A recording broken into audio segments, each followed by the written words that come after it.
Somewhere in a Senate hearing room, a government tries to do something that sounds simple and turns out to be almost impossible. Take a weapon away from a man who insists it isn't a weapon at all. It's just a suit he built for himself. Chapter: A Weapon or a Man in a Suit. By 2010, in the story's own timeline, Tony Stark had been flying around in a piece of personal technology capable of leveling city blocks for a little over a year. Nobody elected him to do that. Nobody deputized him. He simply built it, put it on, and started using it. First to rescue himself, then to intervene in conflicts overseas, entirely on his own judgment about when force was justified. That's a situation a Senate committee tries to address early in Iron Man 2, in a hearing chaired by a senator named Stern. The premise of the hearing is straightforward, and it's worth stating plainly, because the film moves quickly, and it's easy to miss the actual legal question underneath the theatrics. Stern's position is that the Iron Man suit is not personal property in any meaningful sense. It's a weapon, arguably the single most powerful weapon on Earth at that point, and weapons of that caliber, in his argument, don't belong to private citizens. They belong to the state, specifically to the armed forces, the same way a fighter jet or a tank does. Stern wants Stark to hand the suit over to the military. This is a real category of legal question, even outside the world of superheroes. Governments regulate who can own certain kinds of weapons, and at a large enough scale, private ownership simply isn't permitted at all. You cannot personally own a functioning tank or a fighter jet's weapon systems in most countries, regardless of how you acquired the parts or who built it.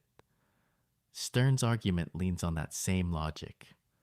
If the Iron Man suit is functionally a weapons platform, the reasoning goes, then whether Tony Stark built it himself or not stops being the relevant question. The relevant question becomes whether any private citizen should be allowed to hold something that powerful at all. Tony's defense, when he eventually gives one, doesn't really engage with that framing directly.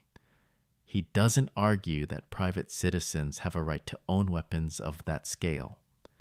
Instead, he reframes what the suit actually is. In his telling, it isn't a weapon in the sense Stern means at all.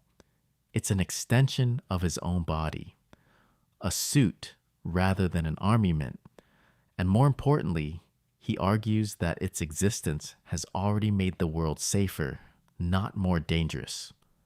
He tells the committee, on the record, that he is effectively a nuclear deterrent, that the reason no other nation has started a serious conflict with the United States since he debuted the suit is precisely because the suit exists and everyone knows it.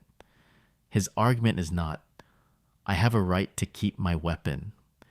His argument is closer to, this isn't a weapon in the way you're describing, and even if it were, taking it from me makes everyone less safe, not more.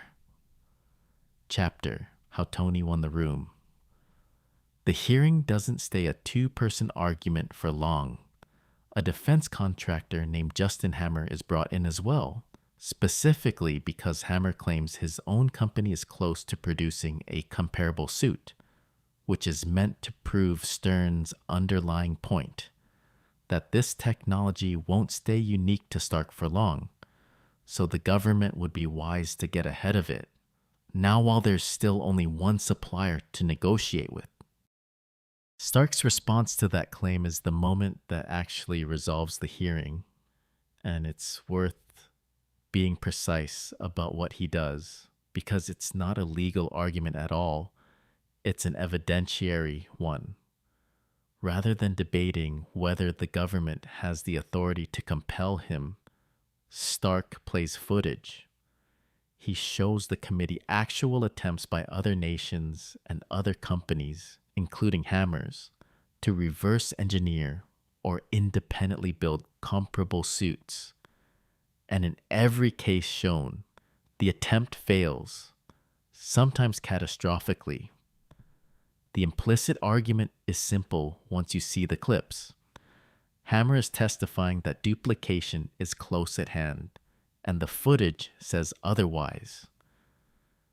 If nobody else can actually build this, then the entire premise of Stern's argument, that the technology is spreading and needs to be brought under state control before it's too late, doesn't hold up. There's nothing to get ahead of yet. Stern loses the hearing on camera in front of the committee and reacts badly to it. Hammer, whose own credibility was just publicly undercut, ends up losing his standing government contracts shortly afterward, which becomes a significant part of what drives his character for the rest of the film. But the more interesting outcome from an institutional standpoint is what doesn't happen. Nothing is actually resolved. The hearing ends because Tony wins an argument in a room, not because any court or legislature makes a ruling about whether privately built, individually operated weapons of that scale are legal to own. Stark keeps the suit because he successfully embarrassed the senator trying to take it, not because a stable legal framework was established either way. That gap matters, and it's why this scene tends to come up again in later analysis of the MCU's own internal logic. The question Stern raised, whether an individual with unregulated access to something this powerful should be allowed to operate independently of any government oversight, doesn't go away just because he lost one hearing. It resurfaces formally about 6 years later in the story's own timeline as the Sokovia Accords, the international agreement that finally does attempt to put a real legal structure around who gets to use force like this and under whose authority. Iron Man 2's hearing is best understood as the first time the MCU asked this question out loud. It just doesn't answer it yet. It just lets the more charismatic person in the room win, which is a very different thing from the question actually being settled. And the franchise seems to know that, since it spends the better part of a decade coming back to it. That's where we'll leave it for tonight.